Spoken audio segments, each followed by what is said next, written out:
সম্প্রতি পাকিস্তানের প্রধানমন্ত্রী শাহবাজ শরীফ এবং বাংলাদেশের বর্তমানে যে অন্তর্বর্তীকালীন সরকারের হেড রয়েছে মোহাম্মদ ইউনিস, তো দুজনের মধ্যে একটা কিন্তু খুবই গুরুত্বপূর্ণ এবং হিস্টোরিক কিন্তু মিটিং হয়, যেটা কিন্তু মেনলি নিউ ইয়র্কে হয়েছে।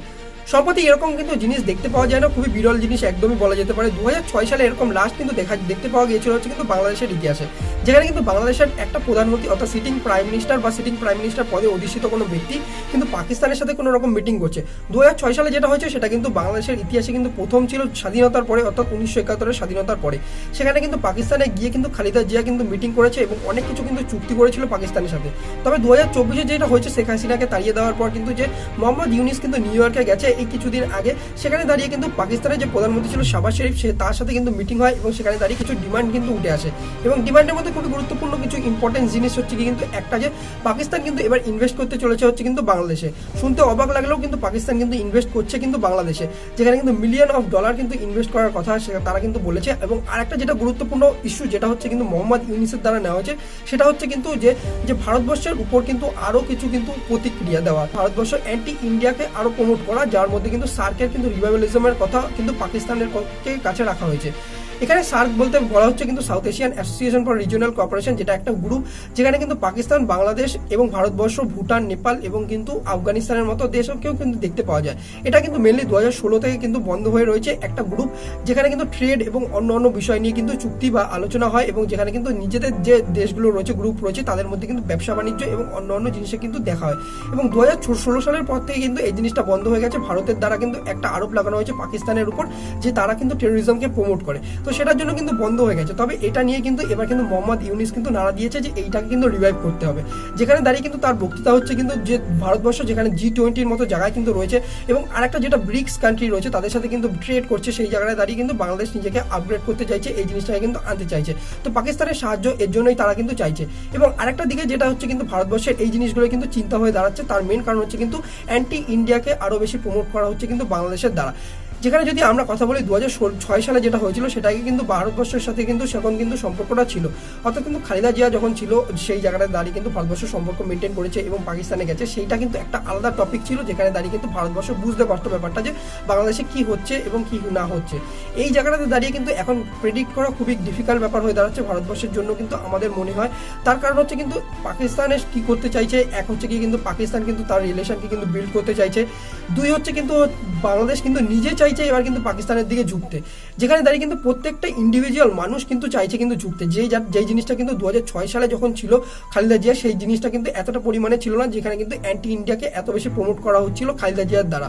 তবে এখানে দাঁড়িয়ে কিন্তু একটা যেটা বড় ব্যাপার হচ্ছে কিন্তু যে মোহাম্মদ ইউনিস এখন যেটা তাকে প্রধানমন্ত্রী পদটা দেওয়া হয়েছে, তাকে কিন্তু একটা ইমপ্ল্যান্ট করা হয়েছে, এখানে কিন্তু বলা হয়, যেটা কিন্তু তাকে বিভিন্ন রকম জিনিস থেকে বোঝা যায় যে রিসেন্টলি যেটা আমরা দেখতে পাই যেটা হচ্ছে কিন্তু যে শেখ হাসিনাকে কিন্তু কোনো রকম ভাবে কিন্তু আমেরিকা পছন্দ করতো না, তবে এখন কিন্তু আমরা দেখতে পাই যে মোহাম্মদ ইউনিস যে সরকারটা রয়েছে সেটা কিন্তু বর্তমানে কিন্তু আমেরিকার খুবই কাছে, অর্থাৎ কিন্তু ঘনিষ্ঠ। তবে এই চ্যালেঞ্জটা যেটা হচ্ছে সেটা কিন্তু ভারতবর্ষের জন্য খুবই নতুন এবং ভারতবর্ষ কিন্তু এটা কিন্তু খুবই একটা ডিফিকাল্ট চ্যালেঞ্জ কিন্তু ফেস করছে। তবে আরেকটা যেটা বড় ব্যাপার সেটা নিয়ে আমরা আলোচনা করতে যাচ্ছিলাম, যেটা হচ্ছে কিন্তু আরেকটা যেটা রিসেন্ট আমরা দেখতে পেয়েছিলাম যে বাংলাদেশের যে ঢাকা ইউনিভার্সিটি রয়েছে সেখানে কিন্তু দাঁড়িয়ে একটা প্রফেসর কিন্তু তার নিজস্ব মুখ দিয়ে কিন্তু তার ছাত্রদের সামনে বক্তৃতা দেয় যে বাংলাদেশকে এখন কিন্তু একটা নিউক্লিয়ার ডিল কিন্তু করতে হবে, যেটা হচ্ছে কিন্তু পাকিস্তানের সাথে কিন্তু করতে চাইছে এবং পাকিস্তানের সাথে কিন্তু নিউক্লিয়ার শক্তি সম্পন্ন দেশের হওয়ার জন্য কিন্তু আহ্বান জানাচ্ছে তার ছাত্রদের। এবং সেই জায়গাটাতে দাঁড়িয়ে কিন্তু তার নিজের ছাত্ররা কিন্তু তাকে হাততালি দিয়ে কিন্তু আরো গুরুত্বপূর্ণ জিনিসটাকে কিন্তু করে তুলছে, যে জায়গাটাতে দাঁড়িয়ে কিন্তু আরো কিন্তু অ্যান্টি ইন্ডিয়াকে কিন্তু প্রথিত করছে প্রত্যেকটা মানুষের মধ্যে বাংলাদেশের। তো এখান থেকে কিন্তু বুঝতে পারা যাচ্ছে না যে ভারতবর্ষ এমন কি ক্ষতি করেছে বাংলাদেশে, যার জন্য কিন্তু এত অ্যান্টি ইন্ডিয়া ব্যাপারটা কিন্তু উঠে আসছে।